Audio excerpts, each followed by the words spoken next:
Verify చేసాం. All permissions ఉన్నాయి. వాళ్ళు వచ్చినప్పుడే వాళ్ళు డొనేషన్స్ కూడా వెరిఫై చేసిన తర్వాత if they are eligible then only will accept. అలాంటి కండిషన్స్ అన్నీ పెట్టి ఇందులో చేయడం జరిగింది. ఇది ఫైనల్గా నేను ప్రతి ఒక్కరిని ఒకటే కోరుతున్నా, ఈ రాష్ట్రం ప్రజలు గెలవాలి, రాష్ట్రం నిలబడాలి. ఈ పోరాటంలో మేమందరం కలిసామంటే దానికి కూడా ఒక మీనింగ్ ఉంది, ఒక పర్పస్ ఉంది. 3 రాజకీయ పార్టీలు సమైక్యంగా ముందుకొచ్చి ఎలాంటి స్వార్థం లేకుండా ఈ రాష్ట్రాన్ని కాపాడుకోవాలి అనే ధ్యేయంతో మేము ముగ్గురం కలిసి ముందుకెళ్తున్నాం. ఈ సందర్భంగా ఎవరైతే ఈ రాష్ట్రం మీద అభిమానం ఉండే ప్రతి ఒక్క వ్యక్తి ముందుకు రావాలి. మళ్ళీ ఈ రాష్ట్రాన్ని కాపాడుకోవడంలో మీ యొక్క కాంట్రిబ్యూషన్ ఉండాలి. ఆ కాంట్రిబ్యూషన్ అనేది మీరు రాలేకపోతే ఆర్థికంగా చేస్తారా, వచ్చి ఆర్థికంగా హెల్ప్ చేస్తారా, ఒక నెల ఇక్కడే ఉండి ఇంటింటివి పనిచేస్తారా, ఓటేస్తూ 10 రూపాయలు కూడా కాంట్రిబ్యూట్ చేస్తారా? ఈరోజు రాష్ట్రంలో నష్టపోని వర్గం అంటూ లేదు, నష్టపోని వ్యక్తి కూడా లేడు. ఇప్పుడు నేను చూస్తే చాలా భయంకరంగా ఎవరైనా పాపం 10 రూపాయలు ఎప్పుడన్నా ఎలక్షన్లో ఇచ్చేవాడు కూడా ఈసారి ఇవ్వలేని స్థాయికి వెళ్ళిపోయారు. అంటే దానికి కారణం ఏంటంటే ఇతను చేసే దౌర్జన్యం, అరాచకాలు. రెండోది, ఈ రాష్ట్రంలో ఒకే ఒక వ్యక్తి బాగుపడ్డాడు, 5 కోట్ల మంది నష్టపోయారు. 5 కోట్లలో ఇతను ఒక్కడే తప్ప ఎవ్వరికి లాభం రాలేదు. జెన్యున్గా న్యాయపరంగా జరిగే ఇష్యూస్ కూడా జరగలేదు. అది వ్యాపారం కావచ్చు, కాలేజీలు కావచ్చు, లేకపోతే చిన్న చిన్న షాపులు కావచ్చు, అగ్రికల్చర్ కావచ్చు, లేకపోతే అక్వాకల్చర్ కావచ్చు, హార్టికల్చర్ కావచ్చు, ఏదైనా కానీ కడాన్ అన్ఎంప్లాయీస్ కావచ్చు, అందరూ నష్టపోయారు. ఆ పరిస్థితిలో ఈ రాష్ట్రం ఉంది. ఏదేమైనా ఎవ్వరు కూడా నమ్మకాన్ని పోగొట్టుకోకుండా మళ్ళీ మనం రీకూప్ అవుతాం. ఇది బాధ్యత. రైట్ డైరెక్షన్లో దేశం అంతా ముందుకు పోతూ ఉంటే పాజిటివ్గా, అగ్రెసివ్గా దేశాన్ని ముందు తీసుకుపోయే సమయంలో మన రాష్ట్రం రివర్స్ గేర్లో రివర్స్ తీసుకుపోయే పరిస్థితికి వచ్చారు. నేను ఎన్నో ఎలక్షన్లు చూశాను, ఎన్నోసార్లు ఎలక్షన్లో ఉన్నాం. నా జీవితంలో ఎప్పుడూ చూడనటువంటి ఫ్రస్ట్రేషన్ ప్రజల్లో ఉంది. ఇప్పుడు ఆ పిల్లలను చూశారు.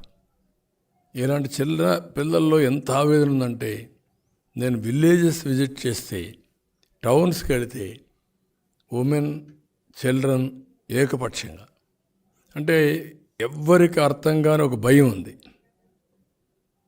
ఆందోళన ఉంది. ఈ పిల్లల భవిష్యత్తు ఏమవుతుంది, వీడికి ఉద్యోగాలు వస్తాయా, చదువు విషయం ఏమవుతుంది.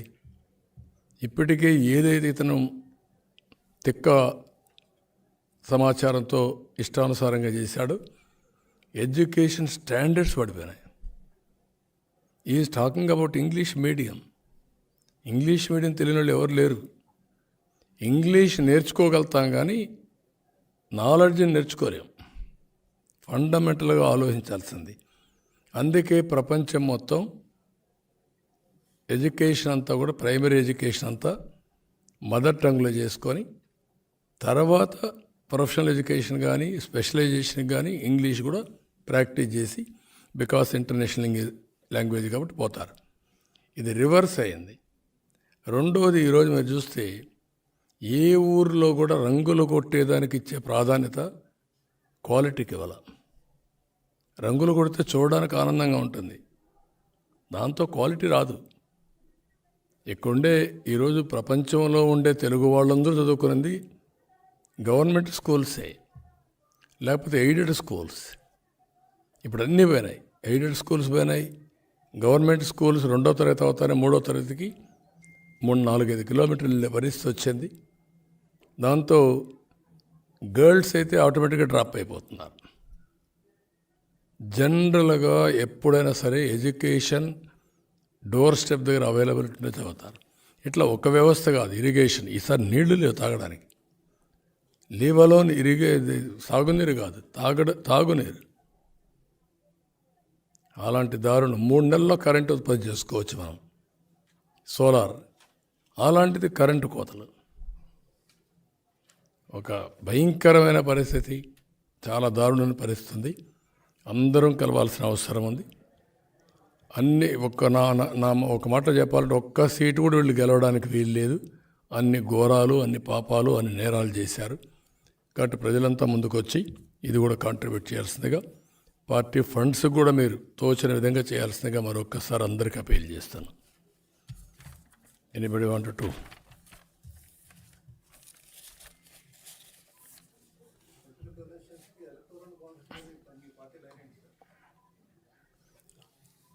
ఫస్ట్ నుంచి కూడా నేను చాలా స్పష్టంగా ఉన్నాను, మా పార్టీ కూడా స్పష్టంగా ఉంది.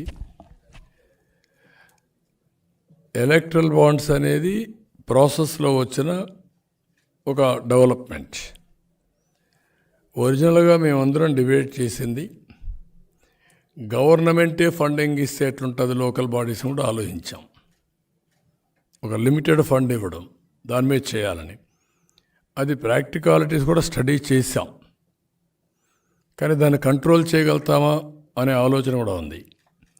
ఈరోజు అమెరికా లాంటి డెమోక్రసీలో కూడా పొలిటికల్ బాండ్స్, పొలిటికల్ డొనేషన్స్ అనేటివి legally permissible, but checks and balances and transparency అది వాళ్ళు తీసుకొచ్చారు.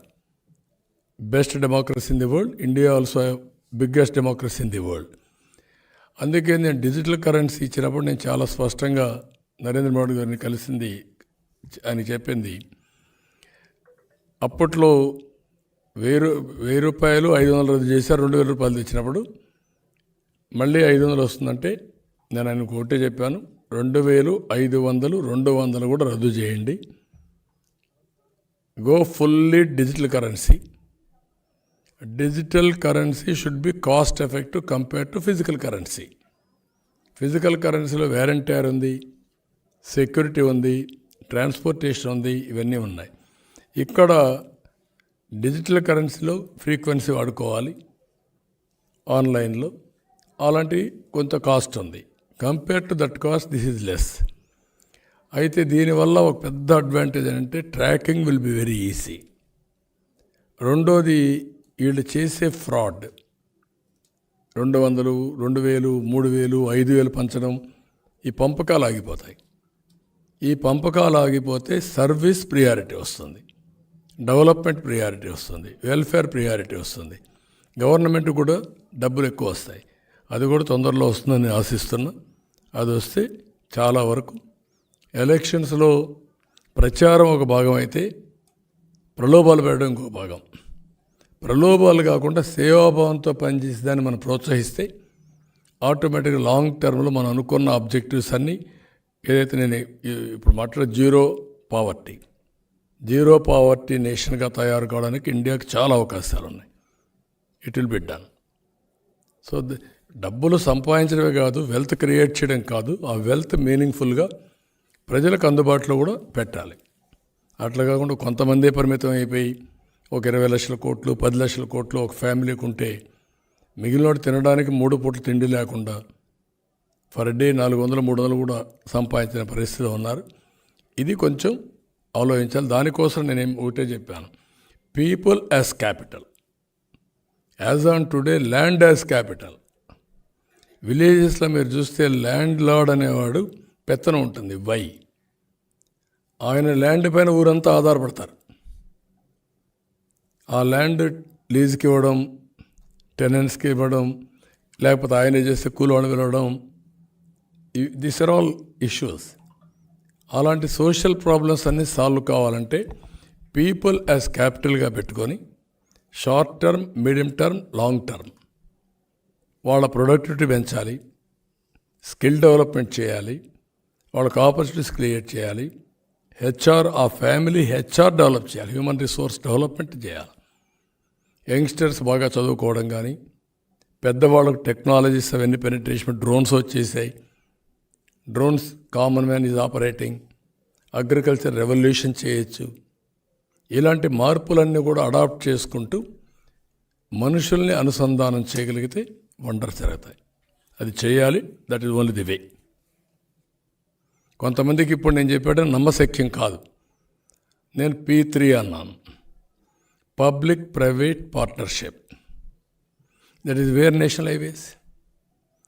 అది ఎక్కడ ఇప్పుడు టెలికమ్యూనికేషన్ సెక్టర్, పవర్ అన్నిట్లో వచ్చింది. ఇప్పుడు నేను మాట్లాడేది P4 అంటున్నా. దీనివల్ల వెల్త్ క్రియేట్ అయింది. ఇప్పుడు నేను మాట్లాడేది P4, public private people's partnership. Government ఉండాలి, ప్రైవేట్ వాళ్ళు కూడా ఇన్వాల్వ్ కావాలి, ప్రజల్ని భాగస్వాములు చేయాలి, పార్ట్నర్షిప్ పెట్టుకోవాలి. ఏ విధంగా వాళ్ళని పేదరికం నుంచి పైకి తేగలుగుతాం.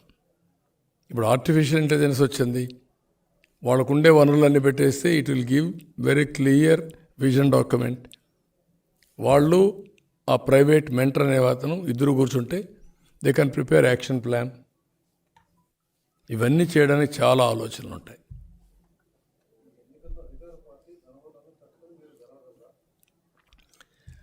డబ్బులు, దౌర్జన్యం ఒక స్థాయి. ప్రజలు ఓటేయాలనుకున్న తర్వాత డబ్బుల బంధం నుంచి బయట వస్తారు, వీళ్ళ రౌడీజం నుంచి బయట వస్తారు. ప్రజలు ఒకటి అయిన తర్వాత వీళ్ళు పారిపోతారు. గుర్తుపెట్టుకోండి, వీళ్ళ బుకాయింపులు, వీళ్ళ బెదిరింపులు, భయభ్రాంతులు చేయడం ఒక స్టేజ్ వరకే. ఒక స్టేజ్ దాటిన తర్వాత ఈరోజు మీరు ఎన్నికలు వచ్చిన తర్వాత మీరు చూస్తున్నారు, సెక్షన్ బై సెక్షన్ ముందుకు వస్తున్నారు. నేను ఇంకోటి కూడా అప్పీల్ చేస్తున్నా, చాలామంది ముందుకు వస్తున్నారు, ఇప్పటికే వచ్చారు. ప్రతి ఒక్కరూ రావాల్సిన అవసరం ఉంది. ప్రతి ఒక్క ఇంటి పైన కూడా ఈ కూటమి జెండాలు కట్టాల్సిన అవసరం ఉంది. మేము పిలిస్తే మీరు రావడం కాదు, వాలంటరీగా స్వచ్ఛందంగా మీరే వచ్చి మమ్మల్ని నడిపించాల్సిన బాధ్యత మీ మీద ఉంది. మీ భద్రత కోసం, మీ భవిష్యత్తు కోసం, మీ పిల్లల భవిష్యత్తు కోసం, ఈ రాష్ట్ర భవిష్యత్తు కోసం మేము చేసే పోరాటం. మాకు అండగా నిలబడడం మీ బాధ్యత, మాకు సహకరించడం మీ బాధ్యత. మేధావులు కూడా చెప్తున్నా, సూడో మేధావులు చెప్తున్నా. కొంతమంది పేటీఎం బ్యాచ్ ఉంటుంది, దాన్ని ఎవడేం మార్చలేడు. కానీ మనస్సుండే ప్రతి ఒక్క మేధావి ఆలోచించుకొని ఏది వాస్తవం ఏది అవాస్తవం అనే నిర్ణయం మీరు చేసుకోవాలి. ఈరోజు నా దగ్గరికి మాల సంఘాలు వచ్చారు. వాళ్ళు క్లియర్గా 5 ఏళ్లలో మేము చాలా నష్టపోయాం, మీరు చాలా ప్రోగ్రామ్స్ ఇచ్చారు, మేము బేషరతుగా మీకు సపోర్ట్ చేస్తాం అని వాలంటరీగా స్వచ్ఛందంగా మాల సంఘాలన్నీ వచ్చాయి. అదే మరి మైనారిటీస్ వచ్చారు. నేను ఒకటే చెప్పాను అందరికీ, అభ్యుదయ భావాలు మీకున్నాయి, మీరు ఆలోచిస్తున్నారు, అయితే కింద నుండే వాళ్ళని మోసం చేస్తున్నారు. అందుకే ఈరోజు వాలంటీర్కి కూడా ఒక పిలిపించాను. వాళ్ళు ఇచ్చే 5,000కు ఇది అయ్యి నేరాలు ఘోరాలు చేసి మీ భవిష్యత్తు నాశనం చేసుకోవద్దండి. ఎంట్రీ పాయింటే 10,000 రూపాయలు ఇస్తాం, భవిష్యత్తులో మీ స్కిల్ డెవలప్మెంట్ చేస్తాం, మిమ్మల్ని ఇక్కడి నుంచి వర్చువల్ ఆర్ ఫిజికల్ వర్కింగ్కి మీ కెరీర్ బిల్డింగ్ చేసే బాధ్యత మాది. వాళ్ళు కూడా చూస్ చేసుకోమన్నాను. కాబట్టి ప్రతి ఒక్కరికి నేను ఎవ్వరు కూడా ఉద్యోగస్తులు కానీ, రిటైర్డ్ ఎంప్లాయీస్ కానీ, సంఘాలు కానీ, కూటమి చాలా స్పష్టంగా సాధ్యమయ్యే పనులన్నీ చేస్తాం. అన్యాయం జరిగినందరికీ న్యాయం చేస్తాం. మీ భవిష్యత్తులో కూడా ఎవ్వరికి రాగద్వేషాలకు అతీతంగా మేము పనిచేస్తాం. కాబట్టి మీరు కూడా ముందుకు రమ్మని అందరికీ అపీల్ చేస్తున్నాం.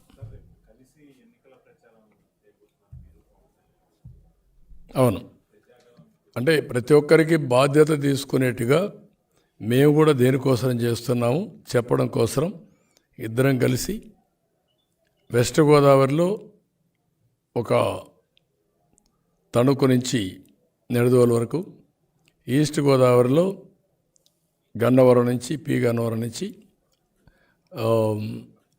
అమలాపురం వరకు ఈ 2 మీటింగ్లు పెట్టాం. మళ్ళా అవసరమైతే ఇంకా కొన్ని కంబైన్డ్ మీటింగ్స్ అడ్రస్ చేస్తాం.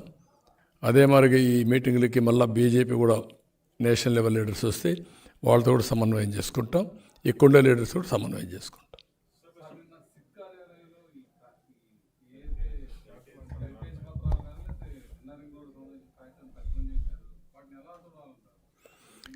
ఓడిపోతామని భయం ఉంది.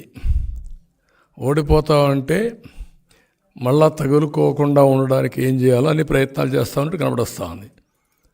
లేకపోతే ఈ అవసరం లేదు. దీన్ని బట్టి చూస్తే అన్ని వర్గాల్లో ఇప్పుడు కనపడేదంతా టీజరే చూశారు. రియల్ సినిమా ఇంక రాబోతుంది. డే బై డే మీరే చూడబోతున్నారు. అది వాళ్ళకి అర్థమైపోయే సీన్ అంతా. ఎంత దినానికి 1400 బస్సులు పెట్టిన సందర్భం ఎక్కడన్నా ఉందే మీకు? ఎవ్రీడే 10 కోట్లు 15 కోట్లు బిర్యానీ, లేకుంటే క్వార్టర్ బాటిల్, లేకుంటే హాఫ్ బాటిల్, లేకపోతే వాళ్ళకందరికీ ఫ్రీ బస్సులు. అంటే ఇంత డబ్బులు విచ్చలవిడిగా ఖర్చు పెడుతున్నాం అంటే ఎక్కడి నుంచి వచ్చింది ఈ డబ్బులు? కామన్ మ్యాన్కి అర్థం కదా. ఎక్కడి నుంచి వస్తుంది? నేను వ్యవసాయం చేసావా? వ్యాపారం చేసావా? ఎక్కడ సంపాదించావు డబ్బులు? సంపాదించి ఎక్కడ ఖర్చు పెడుతున్నావు? ఈ సిద్ధం అంటూ తిరుగుతూ ఇవన్నీ చేసి నీళ్ళు ఇవ్వకుండా